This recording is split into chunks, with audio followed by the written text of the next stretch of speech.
Informe 24, con Jania Novel. Gracias por continuar con nosotros. Vamos a darle una vuelta al mundo. Ya ven que siempre digo que afuera también hay mundo y lo que pasa del otro lado del planeta sí o sí nos afecta aquí de alguna u otra forma. Quiero hacer referencia a Francia. Fíjense que ahí el sistema judicial vive un momento de debate y ajustes. Un decreto reciente refuerza la cooperación entre los jueces y partes, así como soluciones amistosas, lo digo entre comillas, en procesos civiles.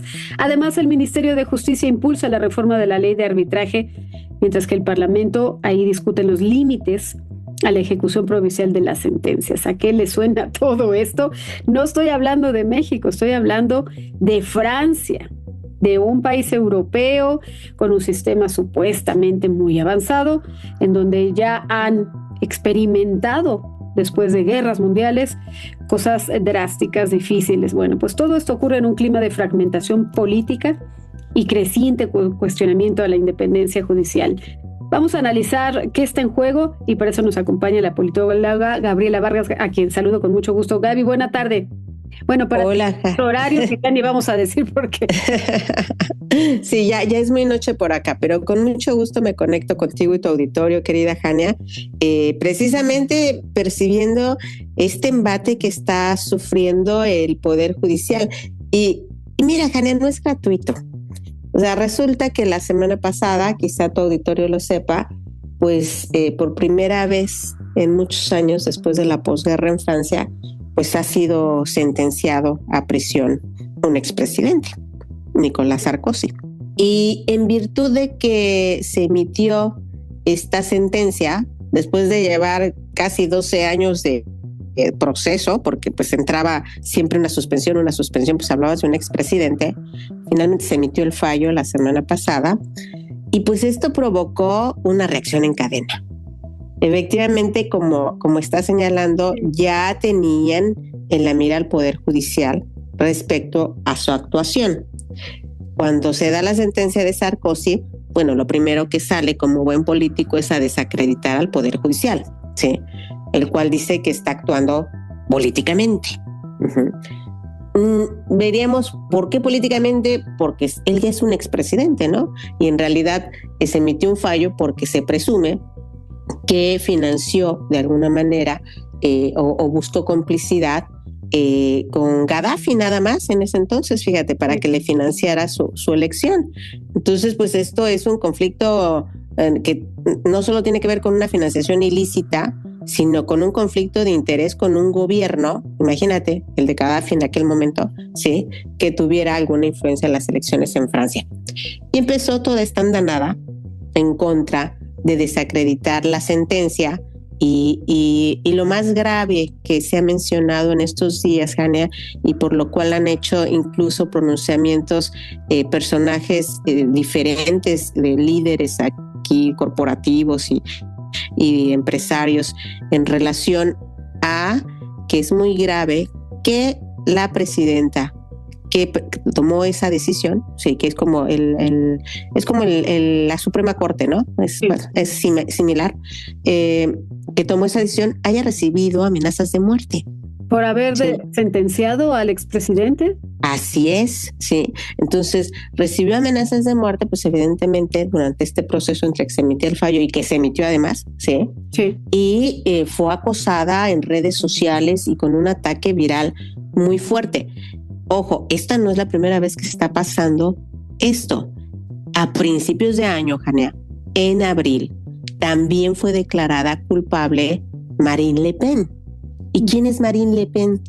Pues es la potencial candidata a la presidencia de la ultraderecha en Francia para las elecciones de 2027. Sí.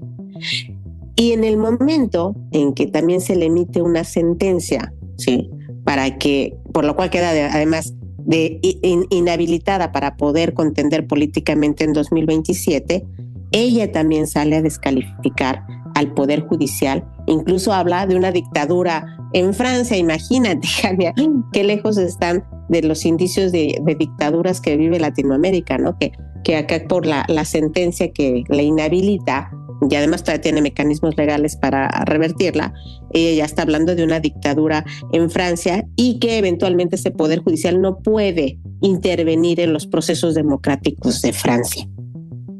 Entonces empezamos a ver una tendencia muy fuerte que ha sido el objeto de atención de los noticieros estos últimos días, donde se está descalificando de manera reiterada al Poder Judicial. Y esto me recordó lo que pasó en México, ¿te acuerdas? Sí, claro, sí.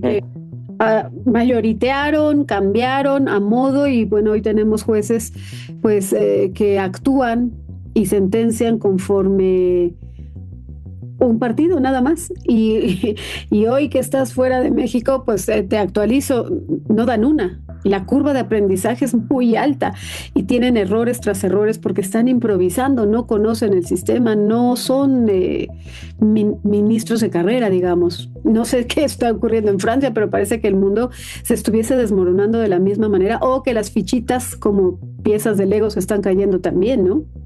Claro, y mira, me preocupa lo que me dices de México, que ahorita no están dando respuesta ni están a la altura, porque no se renovó en totalidad el Poder Judicial, Jania. Te recuerdo que en las intermedias, que van a ser en 2 años, también se va a renovar la mitad que falta. Entonces, si ahorita ya me comentas eso, pues agárrense, porque en 2 años va a ser renovada la totalidad. O sea, de los pocos que sabían, ya nomás me quedan 3, ¿no? Entonces, si con estas formaciones express, pues no se sustituye una carrera judicial con una formación express, Jania. O sea, hay que tener el equipo experto y si llegaron sin respetar a toda esa gente de base que lleva años en el Poder Judicial y llegaron a pedirles renuncias, pues yo creo que fue en contra de ellos mismos como nuevos funcionarios del Poder Judicial, porque lo que lo sostiene es esas expertas y expertos de muchos años. Sí, por supuesto. Y bueno, no sabes, se han corregido, se hacen, perdón que lo diga, y no es por ofender a quien me esté escuchando aquí en México y a las autoridades, pero se les traspapelan literal y figurado las ideas. No encuentran las hojas, les tienen que soplar. Por ejemplo, la ministra que se hace llamar la ministra del Pueblo, se contradice en sus propias ponencias, no parece como que ni le entienda lo que está diciendo y la corrigen. Y esa ministra tiene hasta hoy 78 asesores. No sé qué está ocurriendo en Francia, pero la situación me parece trágica cuando estamos hablando de la división y el equilibrio de poderes, ¿no? Es que justo ese es el punto, Jania, el que acabas de tocar, que me parece el más importante, porque si la sociedad ha perdido de vista que lo que ha mantenido que existe un equilibrio del poder es que existe un poder legislativo, un ejecutivo y un judicial, porque el hecho de que haya estas 3 esferas distintas, pues permite que si uno quiere rebasar más, pues el otro lo equilibre, ¿no? Para eso existieron, para eso se crearon y por eso se fortalecen. Lo cierto es que la tendencia mundial se está inclinando a que los partidos que están llegando al poder, ya sea populistas de izquierda o de derecha, porque pueden serlo de uno o en otro, o sea, en México está siendo de izquierda y en Latinoamérica regularmente todos siguen la tendencia de izquierda, pero en Europa está siendo la derecha, Sí, o sea, te estoy hablando de la ultraderecha en Francia, te estoy hablando de la ultraderecha en Italia, te estoy hablando de la ultraderecha en Alemania, ¿sí?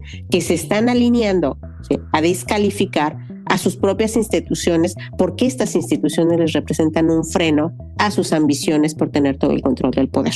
Claro, y a futuro estos fallos y los ataques a jueces que haces referencia, ¿hacia dónde nos referirían? ¿Hace falta más comunicación institucional? ¿Cómo se encuentra la gente? ¿Está en descontento? Aquí pues ves que se hizo todo un espectáculo para votar de manera popular. Me parece que esto no se realizó de buena forma, pero no sé en Francia. Allá, ¿qué dice la gente? Mira, aquí afortunadamente ha habido una reacción airada. Lo que preocupa es ya lo que se pone sobre la mesa, ¿sí? Porque lo que se pone sobre la mesa es descalificar un poder completo, un poder que en Francia sí tiene toda una tradición, una formación y una fortaleza, ¿sí? Ahorita son las condiciones políticas de Francia, pero también, al igual que México, en 2 años tiene elección presidencial, ¿sí?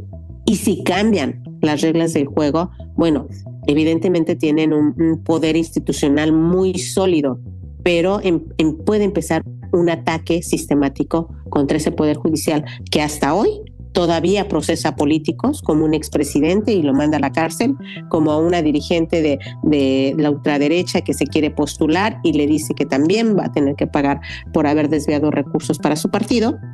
Sí, todavía tienes ese freno institucional. Pero si cambian las reglas del juego y cambia el juego político, puede empezar un deterioro político muy fuerte que desafortunadamente, al igual que en México, Jania, la sociedad no lo percibe hasta que ya está casi consumado. Aquí los franceses, te comentaba que tuvieron una manifestación masiva por el tema presupuestal, porque quieren que de marcha atrás la reforma de pensiones, lo cual es inviable nada más por tema matemático y presupuestal y de la situación económica de Francia. Dudo mucho que se vaya a dar marcha atrás porque pondría en una situación más grave económicamente a Francia, pero pareciera que dan y pasan por alto problemas en los que sustentan los equilibrios de los poderes y el ejercicio de libertades. ¿Y las ONGs que denuncian retrocesos en libertades, eso afecta a la percepción de estas reformas? Sí, yo creo que, a ver, las ONGs, me parece, si te das cuenta, pues todas las ONGs, muchas eran financiadas por Estados Unidos y muchas han reducido su presencia en todo el mundo, y en Europa también se ha reducido el presupuesto para las ONGs por el tema económico, ¿sí? O sea, hay un reacomodo que también tiene que ver con la economía. Y las ONGs cada vez tienen menos recursos y en consecuencia tiene menos impacto su voz. Sí. Eso es muy desafortunado. Por eso toda la sociedad no deberíamos estarnos confiando solo al trabajo de las ONGs. Tenemos que estar haciendo también un trabajo social y comunitario para que estos asuntos no se queden simplemente en discusiones de televisión o de café, Jania. La sociedad tiene que movilizarse otra vez y estar muy presente en lo que está sucediendo en su entorno político. Pues la sociedad a veces se moviliza, pero lo que han hecho los políticos es dividirla y trabajar con el odio como gobiernos populistas. Así que sí, en efecto, tendremos que estar muy al tanto, muy informados y muy concientizados de lo que pasa, porque no podemos dejar el rumbo de nuestro futuro y de nuestra vida en manos de unos cuantos. Gabriela, te agradezco mucho el análisis y como siempre puntual. Te mandamos un abrazo hasta Europa. Muchísimas gracias, un abrazo fuerte a ti y a tu auditorio, Jania. Muchísimas gracias, es Gabriela Vargas, es colaboradora de este espacio, politóloga e internacionalista. Vamos a hacer una pausa y volvemos de regreso en unos minutitos, no se vayan, están en Informe 24, volvemos.